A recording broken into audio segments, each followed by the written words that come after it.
We walk up to this schoolhouse. I said, there's the door. You want to go in? Yeah. I said, can I go with you? No. I said, okay, then you go.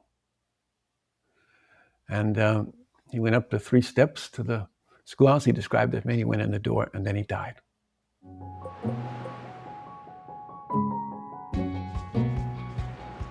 All right, so one of the places where Zen Hospice serves is at a big hospital called Laguna Honda Hospital. It's a long-term care facility. It's got 1,100 beds. It's when you're poor and you don't have any insurance, it's where you wind up in San Francisco. And it's an old-style hospital with these big wards that were 30 people to a ward. Bed after bed after bed, like a gauntlet of beds.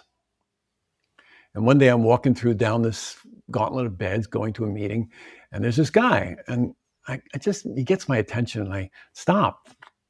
I don't go to my meeting, I go and sit next to him, and he's an older African-American man, and he's struggling. I think he's actively dying. He's sweating, he's breathing with great difficulty. He's confused, he's all over the place.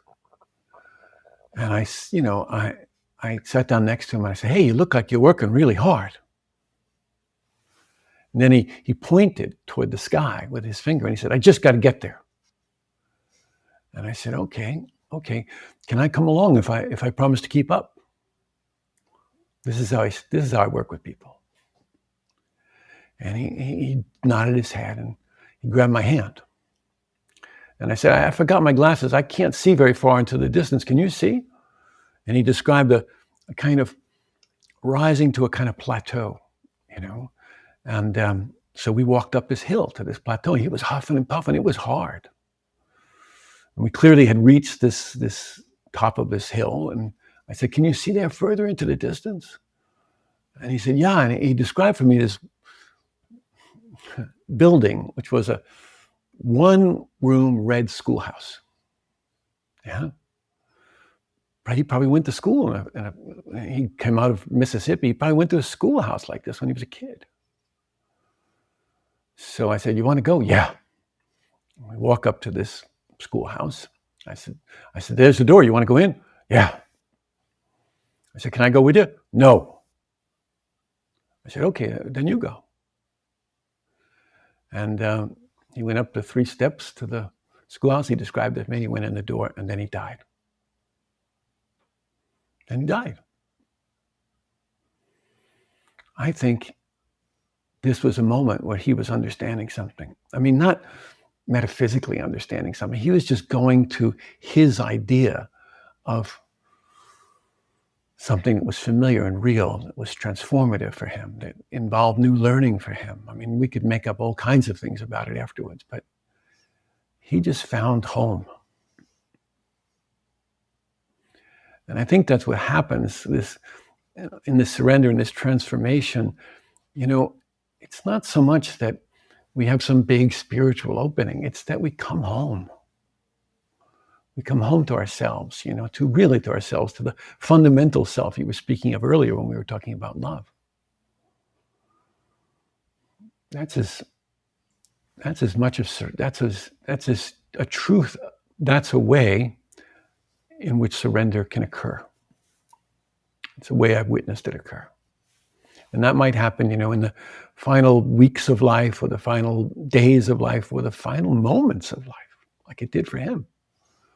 And we might say too late, and I would agree. Feels too late. Let's not wait until that moment to discover what's meaningful to us. Which is my next question, which is, this whole notion of practicing dying.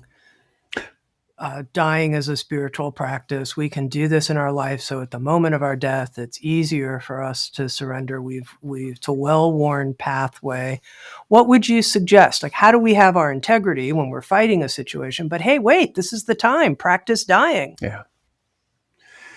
Well, as you well know, in the Buddhist tradition, there is an importance about the moment of death. It's considered a great moment. It has conditions that are conducive to our awakening. And I was in a retreat with a well-known Buddhist teacher who you know, and he was sharing this with the retreatants. And I went up to him afterwards. I said, I love you and I have a deep respect for you, but please stop telling people that. And he was like, what, but it says it in the suttas. I said, yeah, I know, but it just leaves people feeling guilty when they don't get to do it. When their mother was on morphine and she wasn't able to be clear in that moment. Just let people die the way they die, and let's not sit in judgment of it. So how do we do that in our day-to-day life? I'm a Yes. spiritual pragmatist, Here's what I do. Watch endings. Watch the way in which you meet endings. Yes, the ending of the breath, the ending of the exhale, all those things we learn in practice, but also the end of a meal or the end of a conversation or the way you leave a, conference. How do you meet endings? Where did you learn to meet them that way? Are you satisfied with meeting endings in that way? Do you want to change it in any way? I think that helps us. We want to know what happens, how we meet the moment of dying. It has a lot to do with our habits of the way in which we meet endings. Do you say goodbye to the, people you were just in this conference with? When I was at the hospice, I made a point of going around and saying goodbye to everybody in the hospice before I went home for the night because I didn't know if I'd see them in the morning. So I watch endings. Yeah.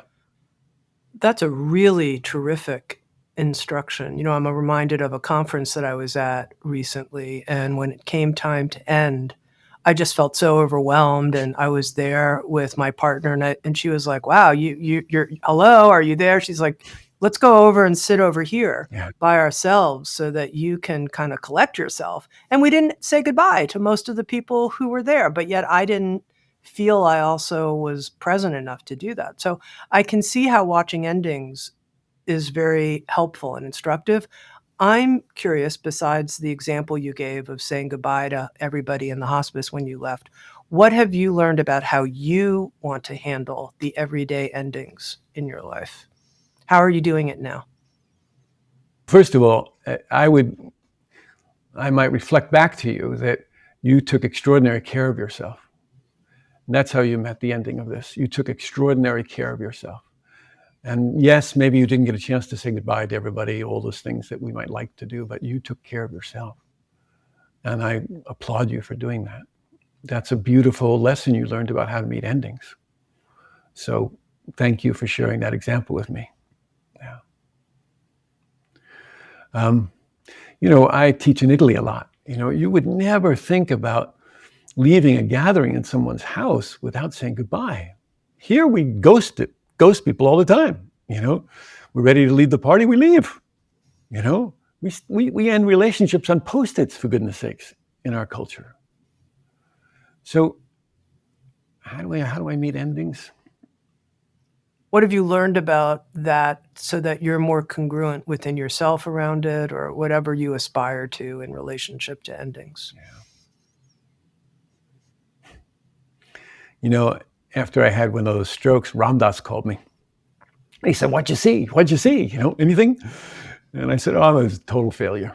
I didn't see anything, He said, "Me too. When it happened for me, all I saw was the pipes as they were rolling me down the hole in the gurney." I don't imagine I have endless time.